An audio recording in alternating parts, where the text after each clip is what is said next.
we find ourselves standing face to face with a grave and protracted security, diplomatic, and humanitarian crisis in DRC, a situation that demands our immediate, collective, and sustained attention.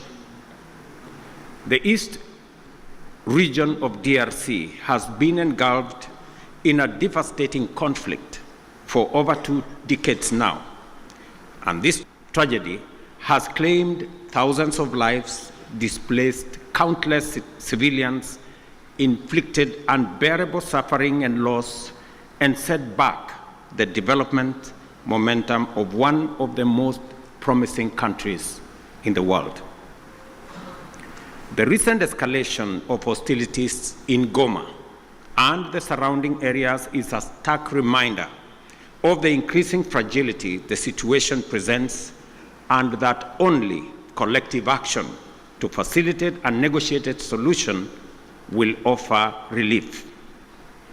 Today, we join together in order to reiterate our calls to the parties to this tragic conflict to immediately cease hostilities and take positive action to allow meaningful dialogue aimed at restoration of stability. Specifically, we stand together to call on all parties to actualize the ceasefire, and specifically on the M23 to halt further advancement, and the armed forces of DRC to cease all retaliatory measures. An immediate ceasefire is the only way by which we can create necessary conditions for constructive dialogue and implementation of a comprehensive peace agreement. As members of the African Union and United Nations, we stand bound by fundamental principles of respect for the territorial integrity and sovereignty of nations and the principle of good neighborliness. As responsible members of the international community are bound by the obligation to ensure the safety of diplomatic assets, civilians, and personnel, as well as peacekeepers within our countries. The wanton disregard for the sanctity of life, diplomatic missions, and peacekeeping, and peacekeepers as well, is not only a brazen demonstration of lawless and unprincipled pursuit of violent harm and destruction, it is a grave affront to the rules-based international order. Excellencies, our presence here underscores our consensus that the time for action is now. The lives of millions depends on our ability to navigate this complex and challenging situation with wisdom, clarity of mind, empathy for the millions whose lives and livelihoods have been plunged into uncertainty, concerns for DRC's lost opportunity to accelerate its growth and development, and a steadfast commitment to peace and justice. A terrible yet indisputable act is that the humanitarian cost of the conflict in the DRC has been staggering. Millions of civilians have been displaced and many lives under the persistent threat of violence, including sexual and gender-based violence against women and children, and the recruitment of children to take part in combat. We have a historic opportunity to rise to our moral duty of making the protection of civilians our foremost priority, and of taking measures to ensure that the necessary resources and support are provided. For many well-known reasons, the situation in DRC implicates the broader global community. Therefore, we call upon the international community to step up and do its part in supporting regional efforts in delivering for the DRC, and critically collaborating with the government of the DRC to deliver support and security to those most in need. It is clear that the conflict in DRC is complex, delicate, protracted, and involves multiple actors pursuing different interests. The issues at stake span a wide historical, economic, and political spectrum, run back in time for many decades, and spill across national and regional borders. There is also a clandestine international dimension at work, whose persistent, cynical, and destructive effects must neither be underestimated or ignored any longer. For this reason, it is equally clear that such a conflict cannot be resolved through military means. We must resist the temptation to think that we can somehow shoot or bombard our way into a solution in the face of such a complex situation. Instead, we have to agree that only a comprehensive diplomatic approach, one that addresses the root causes of the crisis, secures the historical integrity and territorial integrity of DRC, and affirms the sovereignty of its people and their aspirations for freedom, justice, and development. That is what will establish peace, and enduring peace at that, in DRC. Such an approach must also bring together multiple stakeholders, regional states, international bodies, political organizations, civil society groups, and the Congolese government itself to dialogue and collaborate in order to explore, develop, and implement a lasting solution. Excellencies, I am confident that you agree with me that dialogue is not a sign of weakness. It is a testament to our collective wisdom and strength, both as leaders and as communities. It shows our capacity to articulate issues patiently and clearly, listen to each other, consult comprehensively with a common goal in mind, and negotiate patiently until we reach a better outcome than the bitter results of bloodshed.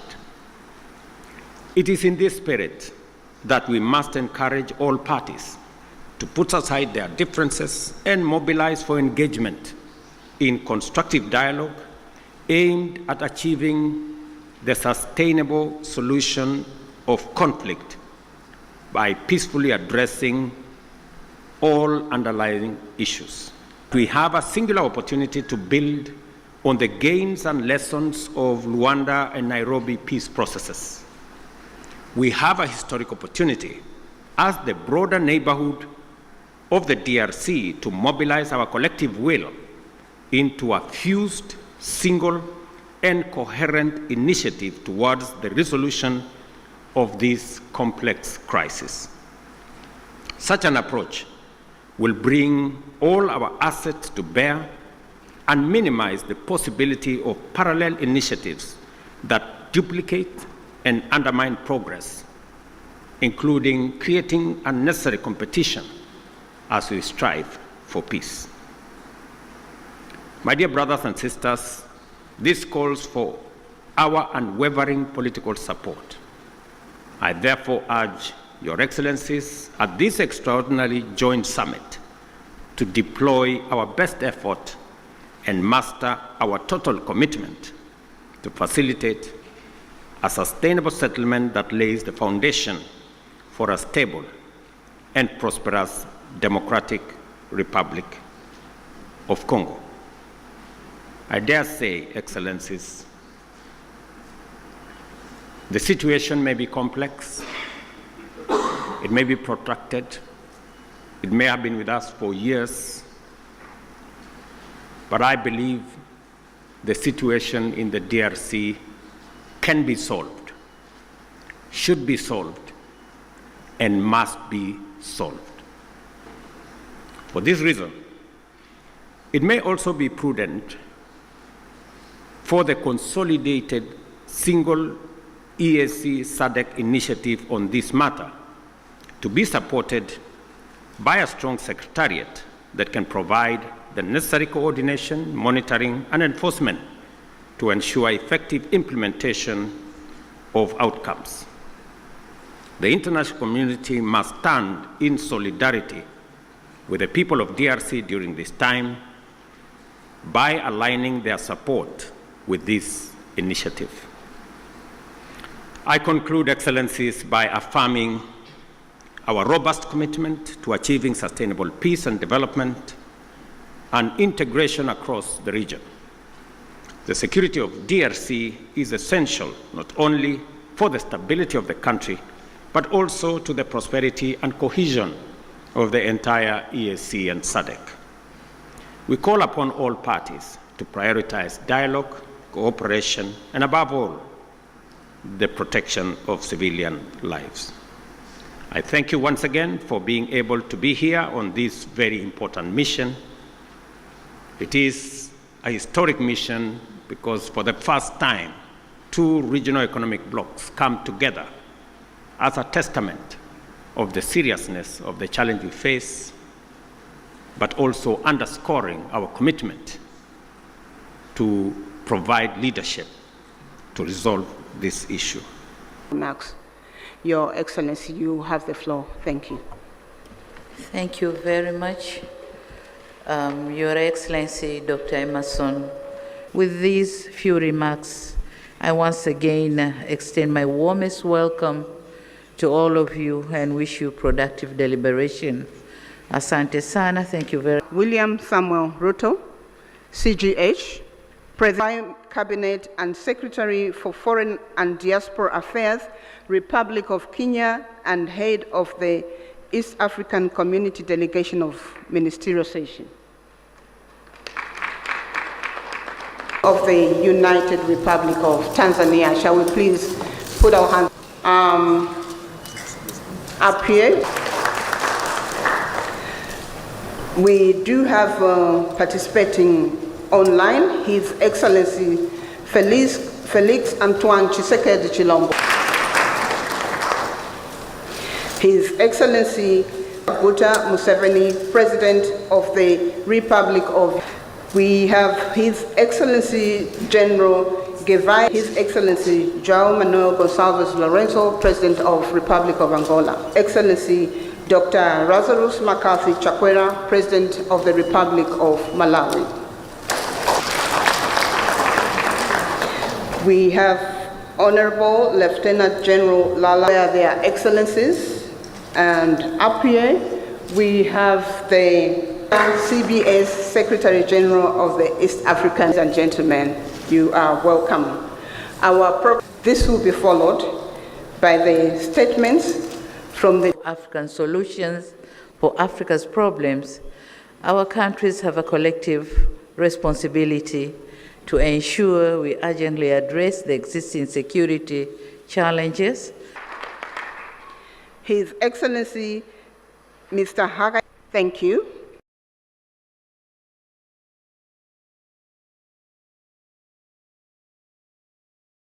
This meeting or their representatives.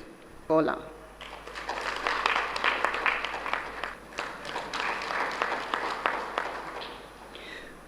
President of the Republic of Madagascar.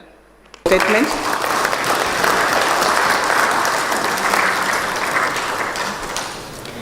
Thank you.